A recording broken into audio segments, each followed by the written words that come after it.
Welcome everybody to the UK Web Archive 2022 conference. My name is Jason. I'm the engagement manager for the UK Web Archive and I work at the British Library. I'm gonna go through a little bit about the Web Archive, just a very short introduction, a few of the things that we've been up to over the last year. And then we have some fantastic speakers that are going to follow, and I think you're going to have a great time. So many of you will know this, of course, but just in case you're new to the Web Archive, we're a partnership project of all 6 UK legal deposit libraries, and today, of course, we've invited the staff from all of those libraries here today, so, and I know we've got a great representation.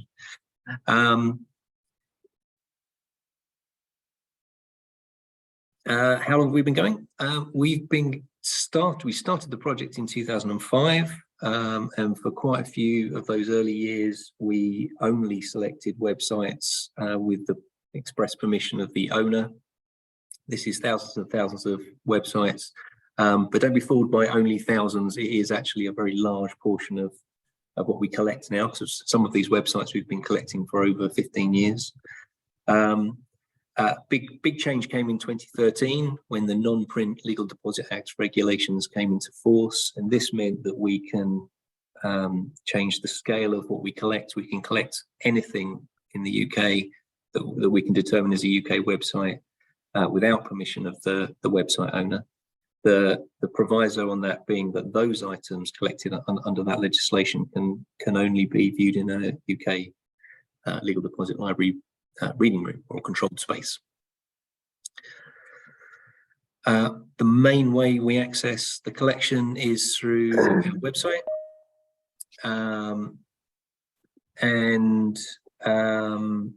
which you can access here. And you notice that it's not branded for any one particular library, so it's because of the partnership nature of this activity that we have an independently branded, at least, website that's managed by the staff here at the British Library, but it is the main way that we encourage people to access the UK Web Archive.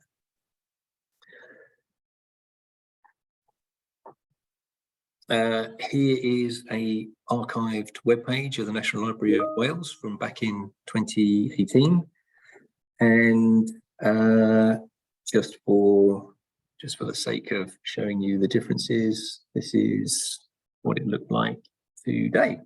So you can see a little bit of change. We can go back further with a lot of these websites, and you can see a whole history of these websites, which is fantastic and part of essentially what we do.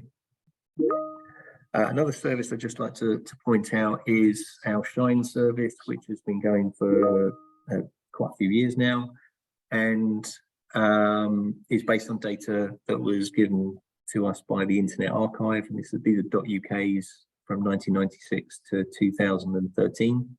This is still a really useful, great service. Some of the people you'll be hearing about later will have used this in their research. Yeah, and I really recommend you having a go if you haven't done so already. A particularly sort of easy way into Web Archives is to use the Trends tab to see what has been popular over time. So have a go at that. I think that's quite a bit of fun if you haven't tried it, and still very relevant. The links up here. Okay, I'm going to move on to just a few updates that we've been up to that you may or may not have known about.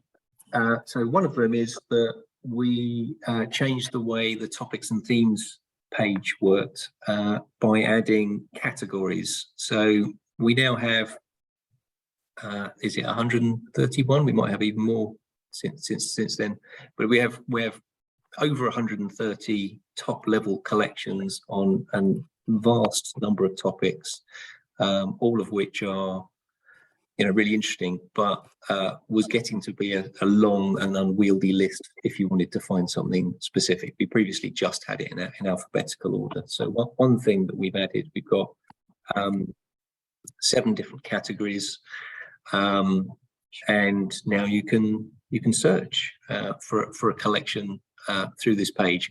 The search looks on the title and the description of the collection, so it doesn't look through every website in it.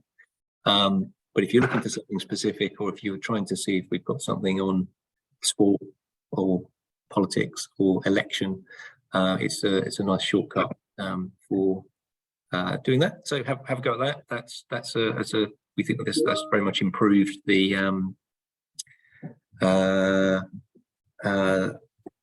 search for there when you're trying to find a collection. We completed the 2021 domain crawl last year. The 2022 domain crawl is going on at the moment and is likely to continue to the end of the year. If you're interested in kind of just how much terabytes we're collecting, here's a who doesn't love a graph? Here's a nice graph.